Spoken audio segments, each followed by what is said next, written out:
Hello everybody, this is HG Shaves here. I'm back with another video. Very happy to be with you again today. Hope this finds you well and in good health. We've got a bunch of things to talk about today, so let's hop right into it. Starting with the star of the show, which is the Wolfman WR2 head on a WRH3 handle. This is the 90mm version of the handle. They make one that's a little longer.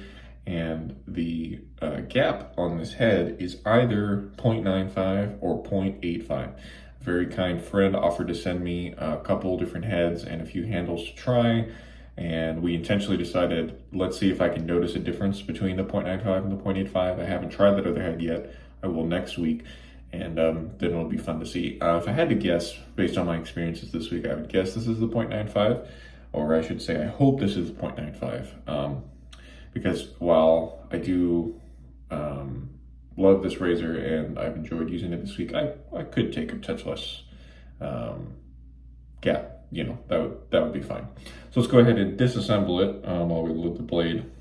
I also tried the WRH3 handle this week, which this one I've always thought looked the best, and so I'm glad that it also has proved to be quite functional in use. I'll go into more details on that later, but here's the base plate. And I must say that this finishing work is just really stunning. I think this is just a basic polish because he has different options at the moment. But anyway, this base plate is a little bit like one of the later techs, and then it has these big 4 posts on the edge, which I think is quite cool. Sort of a nod to the vintage Wizamet blade, super Iridium. The blade drops in really nicely and sits quite far down because of those long posts on each corner. Go ahead and put the base plate on, and I do use a washer there. And then let's go ahead and screw on the handle. Very satisfying threading, I would say.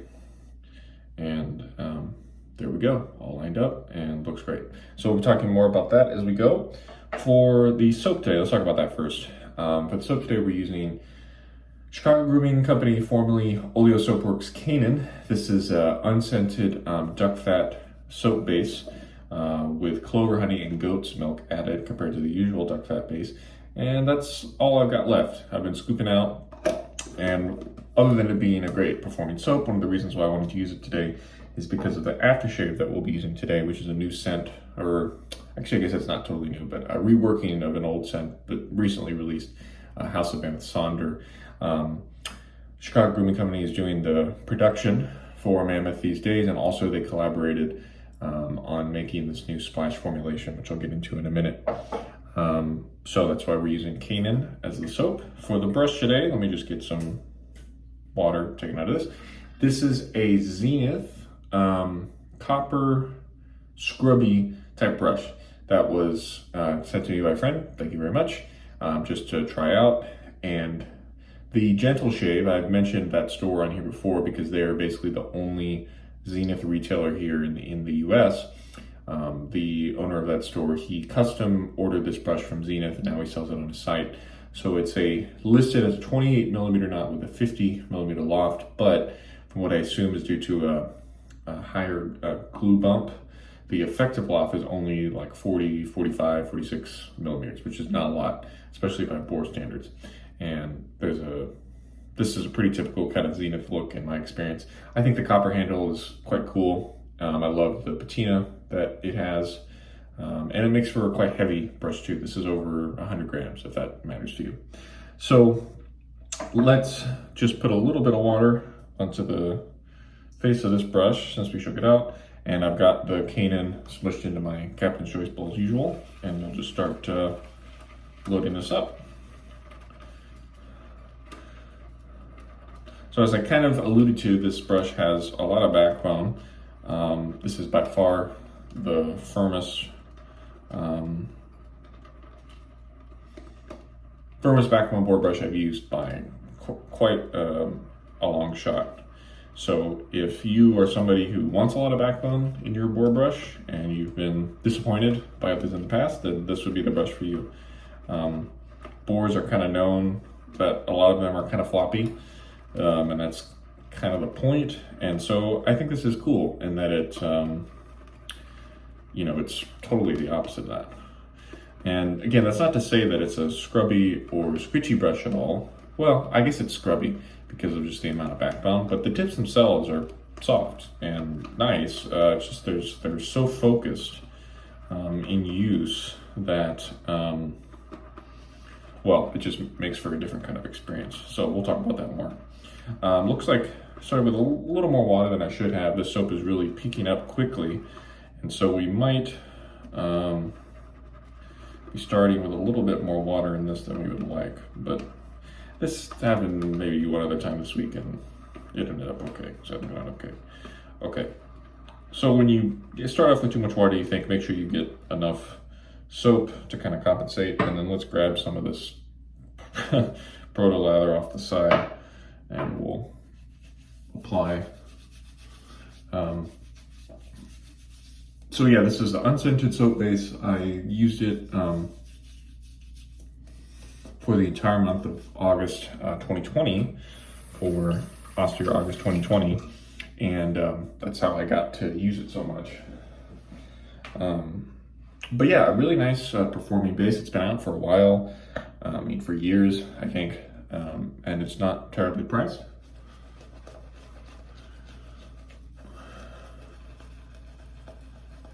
So when I do this kind of, I'm barely putting any pressure on the brush at all. And just because of the high backbone, the tips are just very focused on each area. Then when I paint like this, you know, this is one of the reasons why I really like painting in the lather process. I've gotten some heat for that, understandably so, over the years.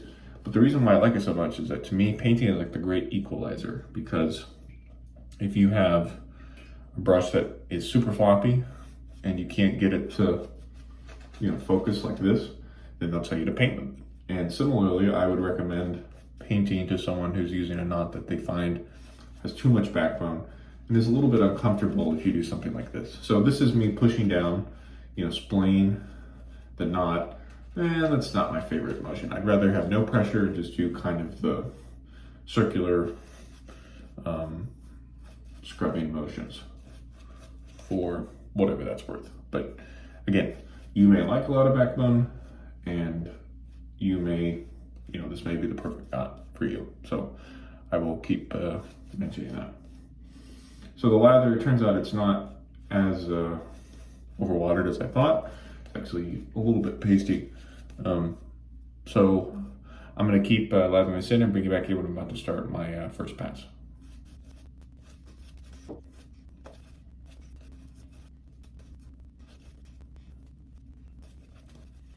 Okay, we're all lathered up. It's a little bit thicker than I might like, but again, I'm okay to have it a little thicker on the first pass and then have it kind of naturally get thinner as we go.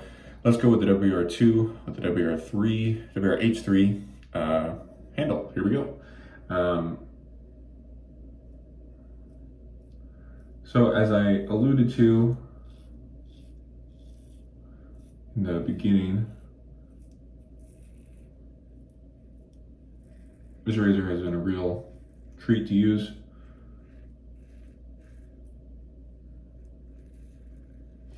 I've only ever tried one WR2 before, and that was a 1.25 gap, which was far too much for me.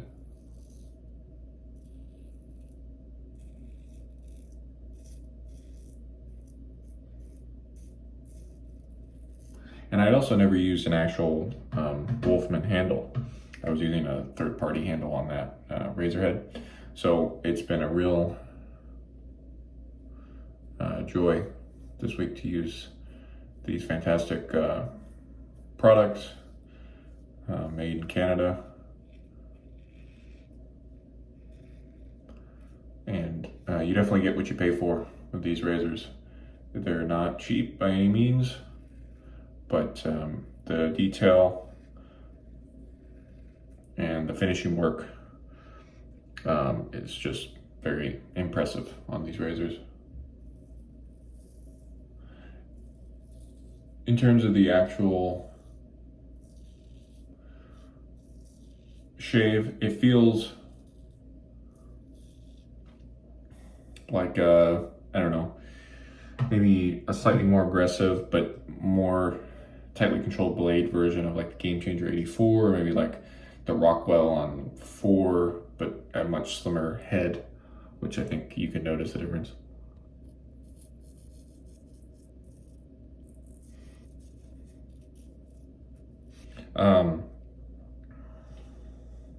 What was I gonna say? Not sure.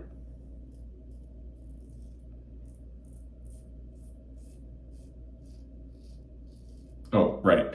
Again, I assume this is the 0.95 based on the feel, and that the other is the 8.5, but we'll see.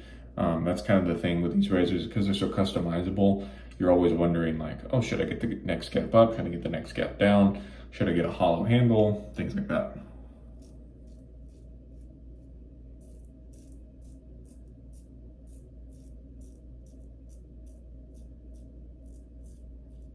And I know for some people, myself included, that can be a little bit of like decision paralysis. You'd rather than just have one razor, and it's like, you know, you have to buy it like this.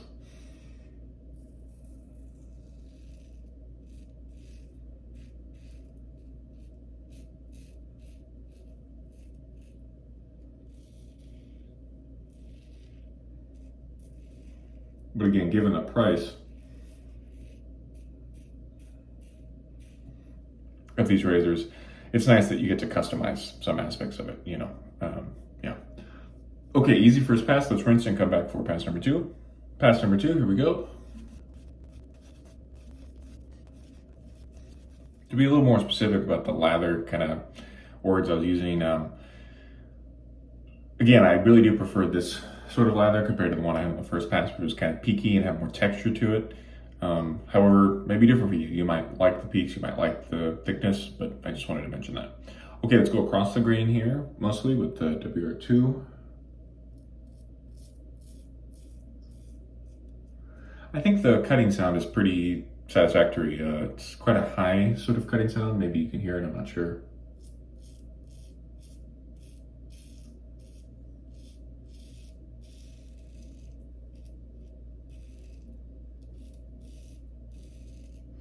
Of course, with these stainless razors, it's even more important to keep a light touch, because they're, you know, heavier than a vintage razor or some other sort of lighter metal. I think all assembled this is like 110 grams or something. And you know, that's been interesting too, is I always assumed that I would want a hollow Wolfman handle, just because I like lighter razors generally. And I do have a hollow one that I'll try next week. But I haven't noticed any issues with the fact that this is, you know, full weight, full assembly, if you will. As usual, we are slicing off 2 days growth here. This knurling has a really nice pinch point, especially when you're going across like this.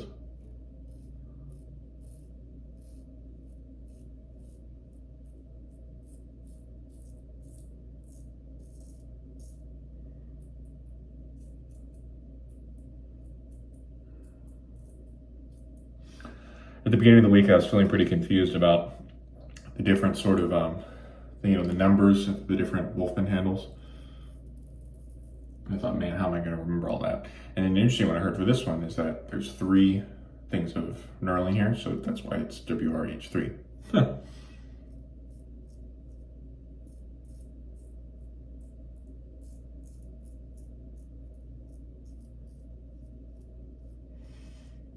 Maybe that was James's original intent, maybe it wasn't, but that's a good way to remember it.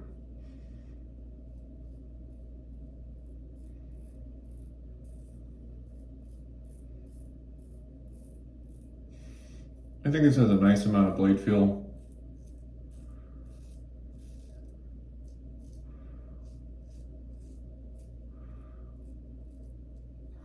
And that it kind of leads you to find the right angle, but it doesn't feel kind of crazy and scary. All right, second pass done. Rinse and come back for the final pass. Third and final pass.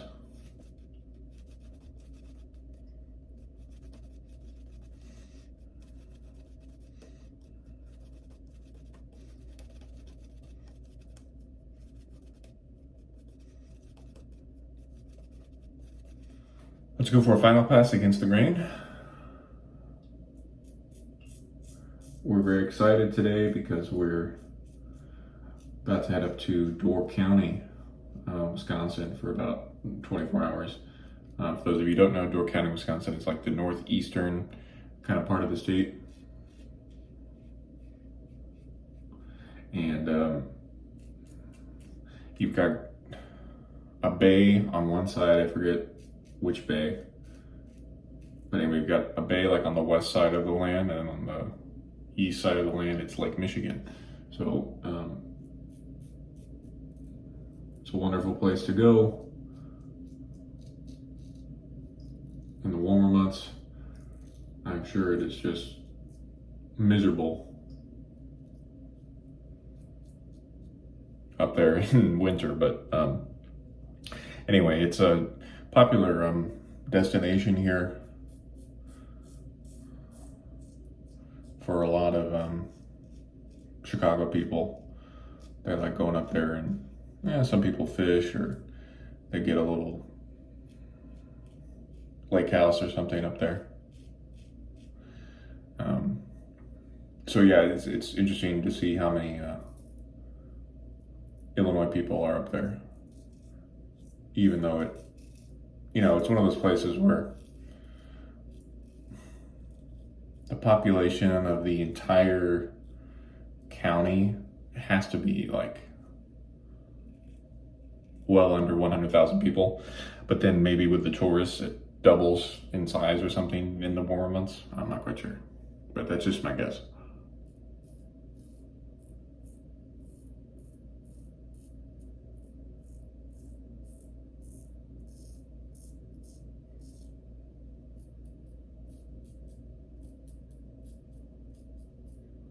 That's what they always say about Orlando, Florida.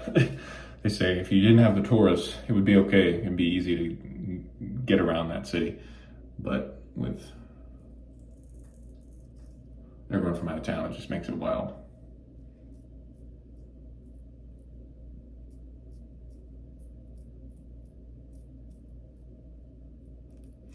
I haven't talked about the soap performance too much, but just a really solid, nice creamy feeling to it. Doesn't get frothy or kind of airy.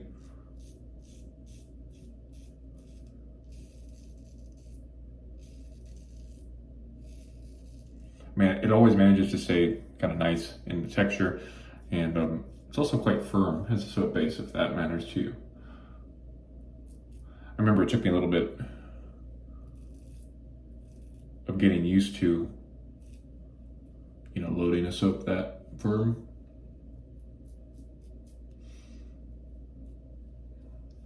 But I got used to it, and you can too. It's a couple spots. Really not too much hair.